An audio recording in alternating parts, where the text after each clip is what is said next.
Nasreddin fait manger son manteau, vous mangez son manteau, et vous, son manteau, ou alors son pantalon. D'accord ?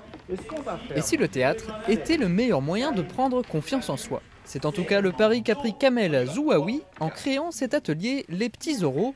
Depuis 1 an, ces jeunes apprennent à parler en public. Des burgers. Mais la cuisine, c'est là. Donc, un savoir-être qui leur servira toute leur vie. Des burgers. Tu viens comme ça ici, tu dis... L'idée, elle est de s'amuser avec les mots pour leur apprendre ou leur amener l'idée du plaisir de prendre la parole devant les gens, en trouvant sa place au milieu des autres. On fait des exercices sur l'élocution, également des exercices sur la confiance en soi, la prise de parole, tout ça en s'amusant autour de quelques histoires et aussi de la gestion du langage corporel. L'information que vous allez vous arrêter, faites comme si vous partiez de l'autre côté de Gauchy. C'est bon pour vous ? L'objectif, en fait, c'est de leur donner un outil pour pouvoir reposséder la langue. Ils possèdent la langue, ils parlent dans la cour de récréation, à l'extérieur.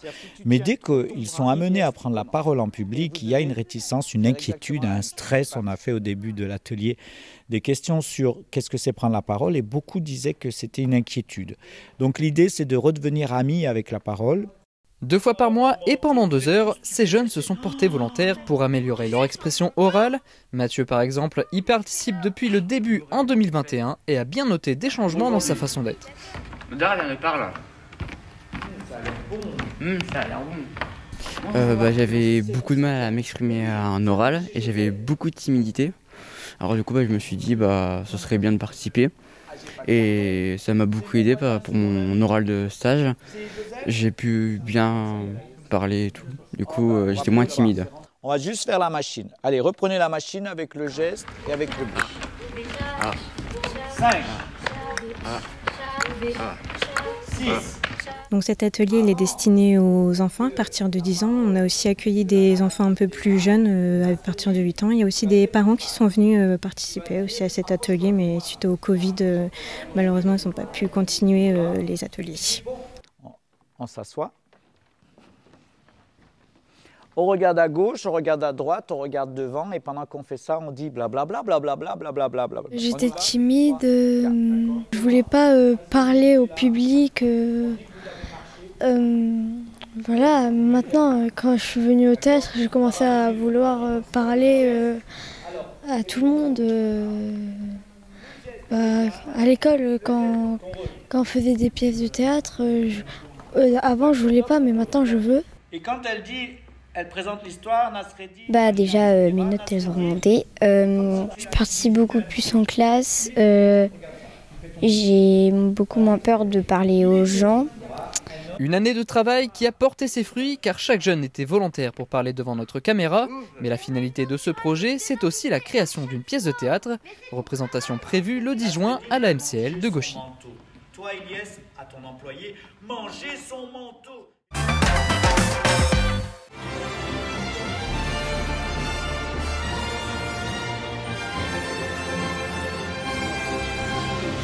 Oui, je sais, on est tout de suite.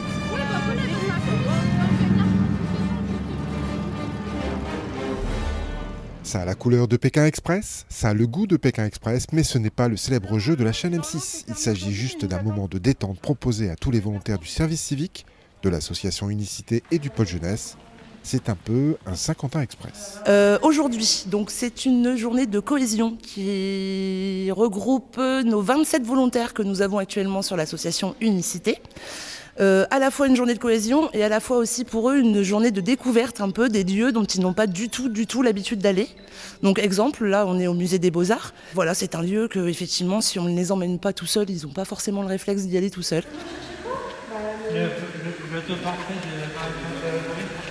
C'est vraiment une journée de cohésion, donc à la fois pour les amuser, pour faire un petit break dans nos missions, parce qu'on est tous pris par nos missions par le temps et on a très peu de temps où on se rassemble vraiment en grande promotion, ce qu'on appelle en grande promotion.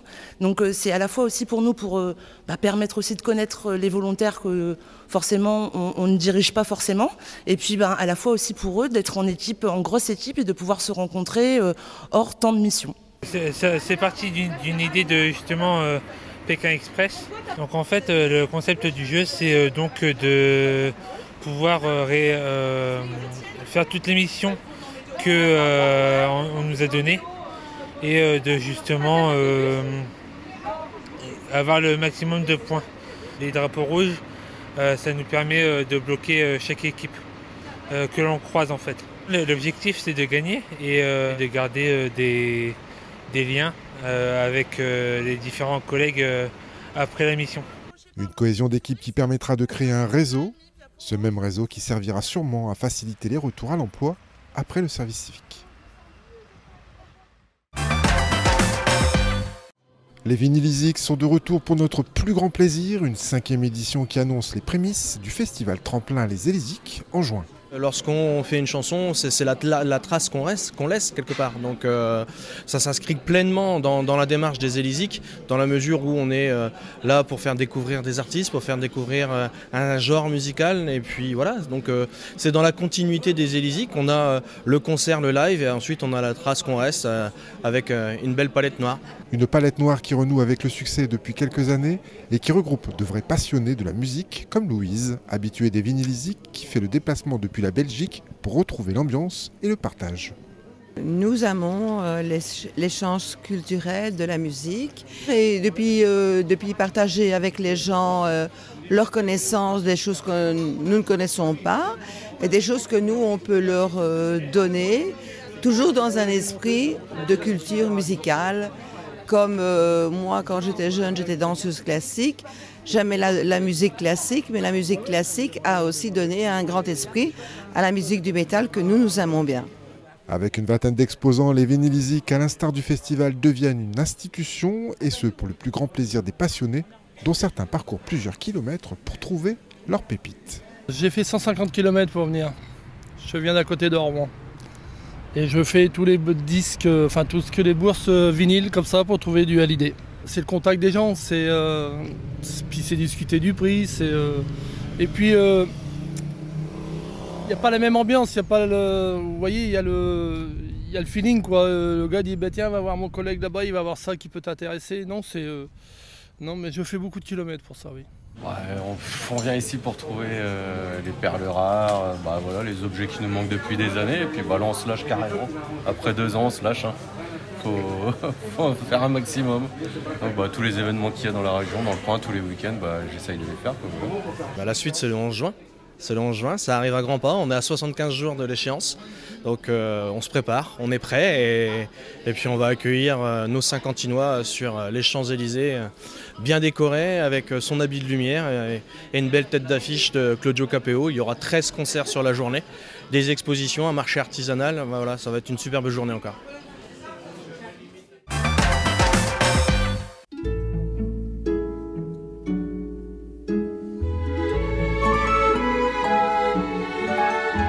Originaire de l'Amérique centrale, le chocolat est l'épice la plus consommée au monde. Le temps d'un week-end, ce symbole de la gourmandise est présenté lors du Salon du Chocolat, un événement organisé par le club Service Kiwanis de Saint-Quentin.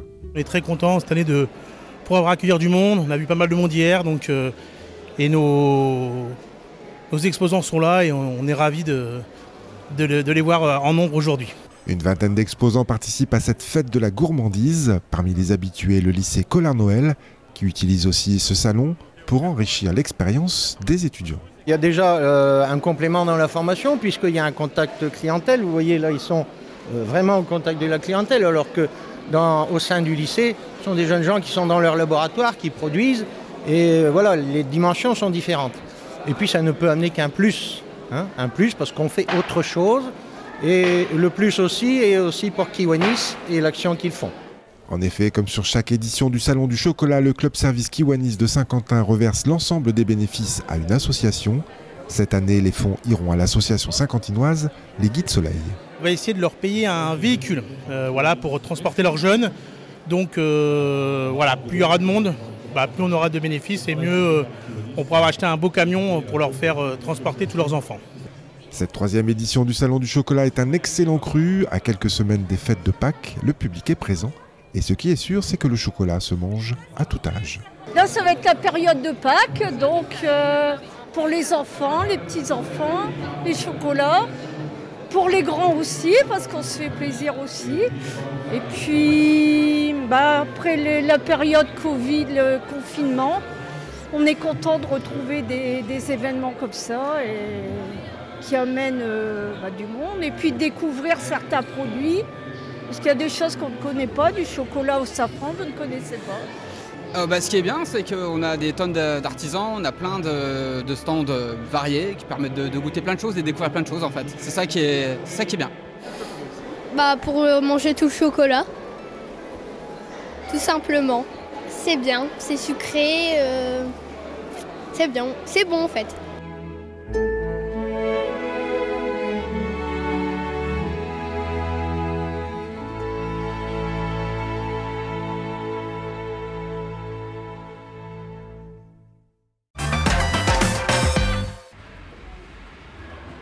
C'est le livre le plus diffusé de l'histoire.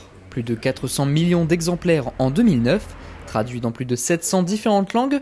Chaque année en France, ce sont 300 000 Bibles vendues.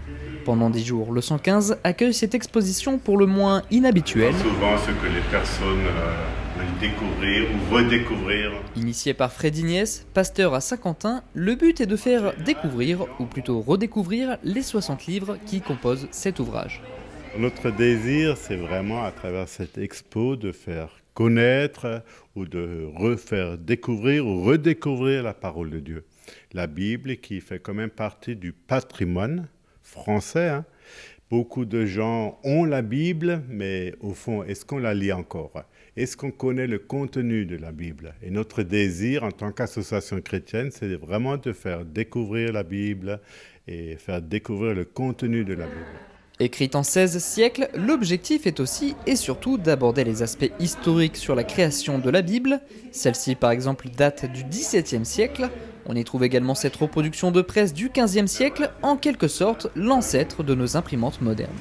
Alors l'idée, c'est de faire découvrir le contenu de l'Ancien Testament, l'alliance que Dieu avait fait avec le peuple d'Israël, son peuple qu'il avait choisi, et après le contenu du Nouveau Testament avec la venue d'un Messie, Jésus-Christ, qui va venir. Et il y a plus de 1000 prophéties qui se trouvent dans l'Ancien Testament qui annonçaient la venue d'un Messie dans le Nouveau Testament. L'exposition se divise en 6 parties allant de la culture de la Bible jusqu'à la crédibilité de ses textes. Une exposition ouverte jusqu'au 5 avril. Non mais c'est pas possible des empoisonneurs pareils, vous voulez faire fuir la clientèle? Premier court-métrage de l'étudiant et réalisateur Thomas Baron Ravens. Combien de fois vous êtes fait virer de scène là? Rien que cette année? Il a diffusé pour la première fois sa création de se nommant Demi-Cœur au CGR de Saint-Quentin, qui suivra d'un débat, un film d'une durée de 16 minutes parlant de 2 chanteurs loin d'être doués. Quel chemin en fait je fais, quel chemin j'emprunte pour arriver à faire ce que je fais? J'avais absolument envie de faire un film depuis des années, j'en avais pas le courage, l'envie, l'énergie, et là je l'ai trouvé parce que j'étais entouré des gens qu'il fallait, à un moment où il fallait, donc je l'ai fait. Donc je suis très fier de ce que j'ai fait et de ce qu'on a fait ensemble. En 2019, j'ai eu la chance d'intégrer le BTS audiovisuel d'Henri Martin. Et en fait, ça a été un révélateur, un booster. J'ai été entouré de plein de techniciens, ça m'a inspiré, ça m'a donné confiance en moi. Et c'est aujourd'hui en partie grâce à ça que je suis là. Un tournage qui s'est déroulé l'année dernière en Bretagne, sa région natale, avec des préparations où il a été aidé par des élèves de gestion de production de 2e année du BTS Henri Martin de Saint-Quentin. C'était plus tout ce qui était logistique, prévision. On s'est dit, tiens, pourquoi pas, ça va nous faire un petit peu d'entraînement réel, enfin entraînement, puis on va dire petit emploi, pour dire ça comme ça. Et on s'est lancé directement sur ça, ça nous a un petit peu d'expérience. Donc rendre des documents importants, revérifier plusieurs fois, par exemple sur le planning de tournage qu'il ne doit pas y avoir, on va dire, d'erreur à 1 heure près, ou par exemple que tout soit là le jour J, les accessoires, les costumes, le personnel. Pour moi, ce qui était important, c'était de faire un travail d'équipe. J'attache beaucoup d'importance à ça, surtout que le cinéma, c'est vraiment un travail d'équipe. Donc m'entourer des meilleurs, de mes amis, de nouveaux artistes aussi, découvrir de nouvelles personnes, des nouveaux talents. Un travail d'équipe aidé par le savoir de chaque participant au projet et qui ont permis de présenter un film bien aimé par le public. J'étais perturbé et en même temps une perturbation qui était assez agréable parce que finalement la finalité du film m'a beaucoup plu. Le but de ce court-métrage, c'est pas de transcender, d'aller au-delà. C'est vraiment très terre à terre. Il y a une réflexion sur le spectacle, sur la société. Plus de questions que d'émotions, je dirais cela. J'ai trouvé que c'était déjà d'une très grande qualité pour un premier court-métrage. J'ai trouvé ce court-métrage psychologique, dynamique dans ses séquences, avec une vraie intelligence entre les plans de départ et la chute. Donc vraiment une belle évolution dans l'histoire. Un premier film bien apprécié par la cinquantaine de spectateurs qui étaient présents dans la salle, en attendant un long métrage déjà en préparation.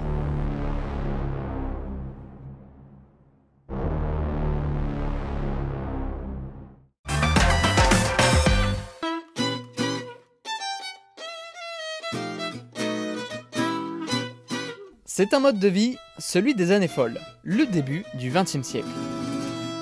Un patrimoine particulièrement riche dans les Hauts-de-France, car depuis quelques années, le printemps de l'Art déco nous fait découvrir des ateliers, des visites, des conférences partout dans la région. À Saint-Quentin, au musée des Beaux-Arts Antoine Lécuyer, temple de l'Art déco, la prochaine exposition est déjà en cours d'installation. Une présentation sur le sculpteur Alfred Jagnot, de l'atelier au monumental. C'est un sculpteur très connu du XXe siècle et il s'est illustré dans des chantiers assez monumentaux comme le Palais de la Porte Dorée, le musée d'art moderne de la ville de Paris ou encore le Palais de Tokyo. Pour cette occasion, ce ne sont pas moins de 35 œuvres de l'artiste qui seront exposées, des œuvres prêtées qu'il faut installer avec les plus grandes précautions et délicatesse. Il faut obligatoirement être à deux pour la manipuler. En plus, c'est une œuvre assez fragile. Des œuvres qu'il faut aussi sécuriser car la majorité des murs du musée sont en plâtre ou en bois. Surtout que dans cette exposition, on a beaucoup d'œuvres très fragiles, notamment un plâtre monumental. C'est une étude pour le Rockefeller Center qui mesure environ 3 mètres de haut. Donc la principale difficulté, voilà, c'est que tout se passe bien, qu'il n'y ait pas de casse, que tout soit accroché dans les règles de l'art, et puis de veiller, en fait, l'objectif, c'est de veiller à chaque instant à ce que tout soit accroché sans faire d'altération, sans altérer les œuvres. Cette sculpture, par exemple, pèse plus d'une dizaine de kilos. Seulement, elle n'est pas fixée à son cadre. Pour éviter tout accident, il faut prendre des précautions. Il est juste posé oui, j'ai compris. sur la corniche. Il tient par le haut de la tête, le filin que j'ai mis avant. Des œuvres qui parfois ont fait un long voyage. La plupart viennent des musées parisiens. Tout part d'un scénario qui est préalablement élaboré. Ensuite, on prend les contacts auprès des différents prêteurs qui peuvent venir s'associer au projet. Et puis mon rôle, ça va être de m'assurer que le transport des œuvres depuis les prêteurs jusqu'au musée se passe bien. Le choix a été opéré dans ce sens. Il s'agissait de revenir sur les grands projets monumentaux d'Alfred Jagnot, mais aussi de partir de son atelier, de montrer qu'avant la grande fresque sculptée, le sculpteur part de petites études en plâtre ou en terre cuite. Une installation qui prendra environ une semaine entre les différentes étapes de réception, dépoussiérage et installation. L'exposition, elle, sera ouverte du 1er avril au 18 septembre.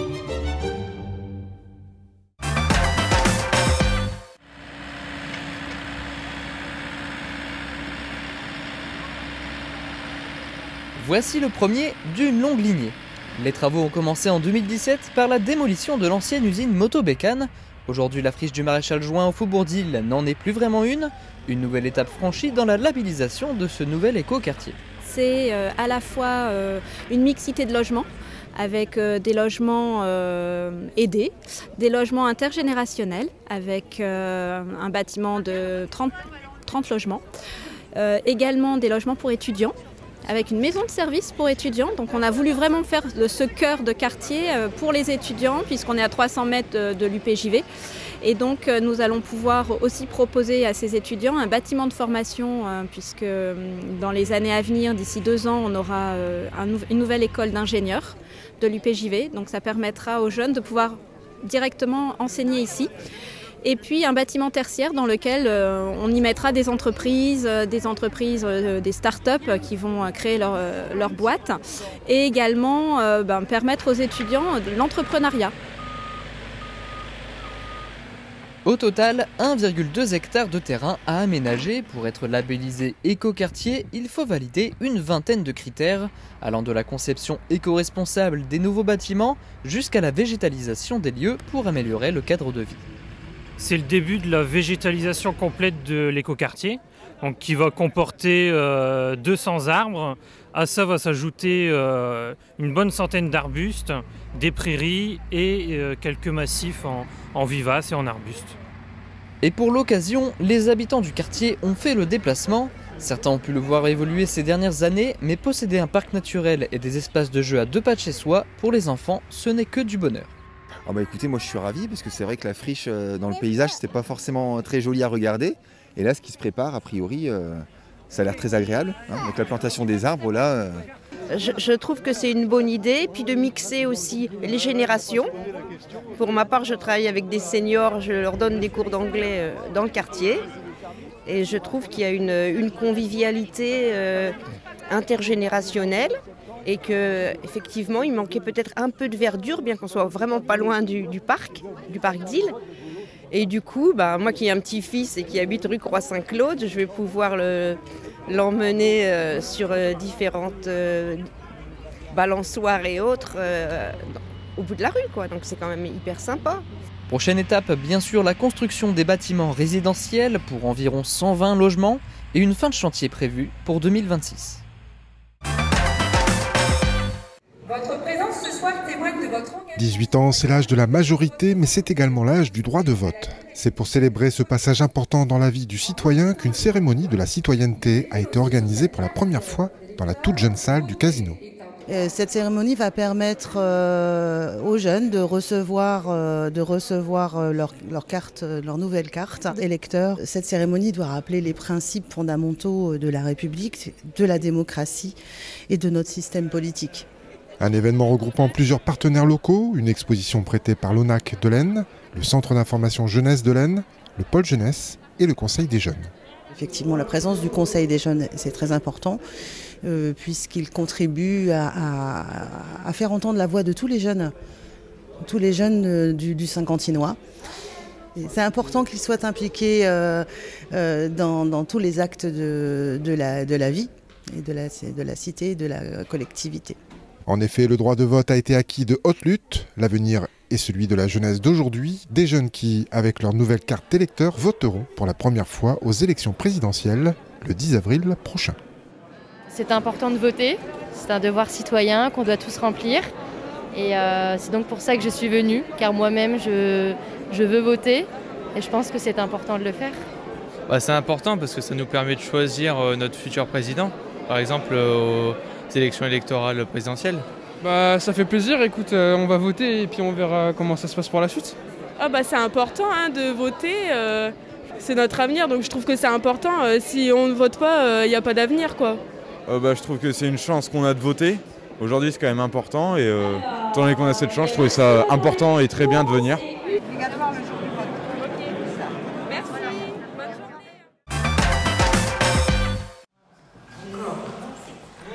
Aspergirl est le titre du premier ouvrage écrit et dessiné par Lily Rose. Ce livre illustré est un témoignage des difficultés rencontrées par cette jeune fille de 12 ans, atteinte de troubles du spectre autistique. J'explique par exemple que l'autisme n'est pas une maladie, que c'est juste une différence dans le cerveau.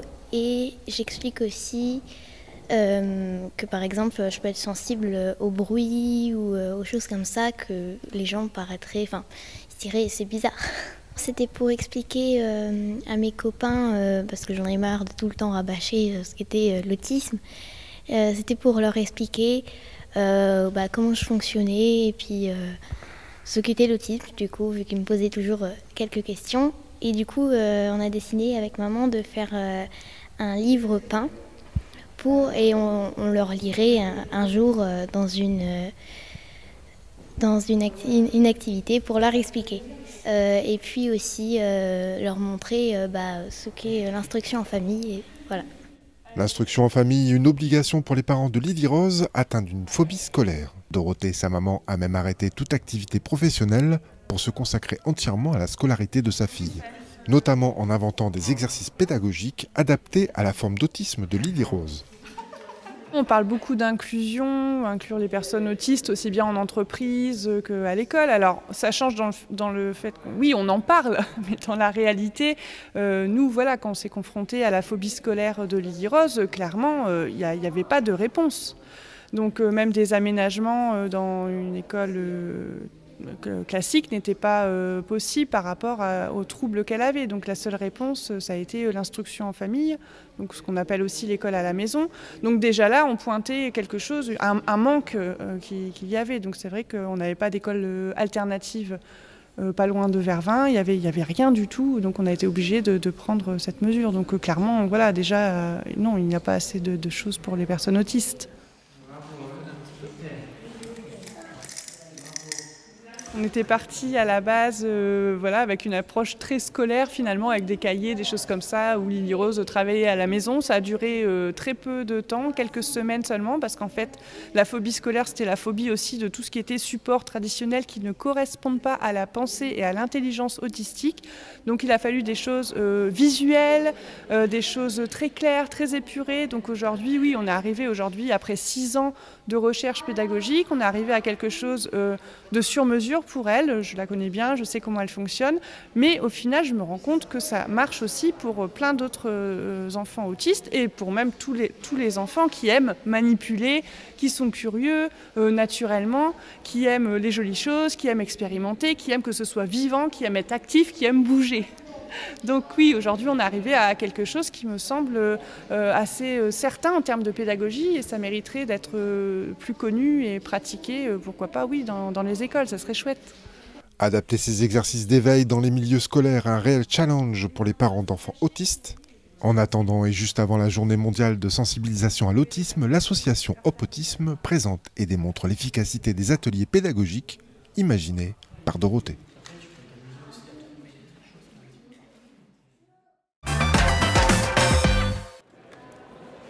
Le dimanche 10 avril prochain, élection présidentielle, à quelques jours de cette échéance citoyenne, petit point sur ce qui va changer.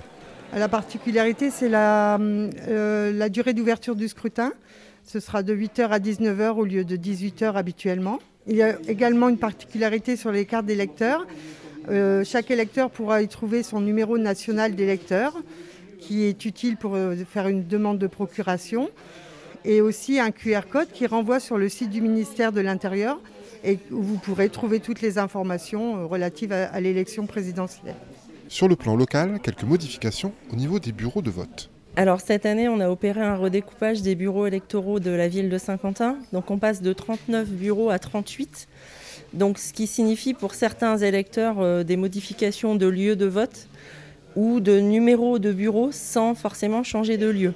Donc chaque électeur va être destinataire d'un courrier avec un plan au verso qui lui indiquera son numéro de bureau de vote et le lieu. En parallèle, il va recevoir aussi une nouvelle carte électorale sur laquelle figurera son numéro national d'électeur qui est indispensable pour établir des procurations. Donc l'information sera aussi relayée sur le site de la ville où il y a un petit applicatif qui permet de retrouver son bureau de vote en saisissant son adresse complète. Vous retrouvez votre bureau de vote sans difficulté. Le vote est le premier mode d'action démocratique et il concerne tout le monde. L'association Nous aussi travaille pour faciliter l'accès aux urnes aux personnes en grande difficulté. Je crois que les élections, c'est important pour les personnes handicapées. Nous, on travaille dans les ESAT pour inviter les personnes handicapées à s'inscrire sur les électorales. On fait un sacré travail là-dessus. Même si les ceux sont sur tutelle, maintenant ils ont le droit de voter. On les insiste à s'inscrire, comme je viens de vous le dire, on les insiste à s'inscrire. C'est trop important pour une personne handicapée, s'inscrire, se mettre dans la société, je crois que c'est important. Et c'est le premier pôle de l'élection qu'on peut améliorer la personne handicapée, montrer à la société que même si on est handicapé, on est capable de voter dans un bureau de vote. C'est vrai qu'il nous faut toujours de l'aide. On ne se croira jamais. Il y a beaucoup qui ne savent pas lire ni écrire. Mais je pense avec de l'aide. Et puis ils sont fiers d'aller voter. C'est un geste citoyen pour la personne handicapée. Alors n'oubliez pas, les 10 et 24 avril, les bureaux de vote vous attendent pour insérer votre bulletin dans l'urne. L'occasion de faire concrètement un geste citoyen.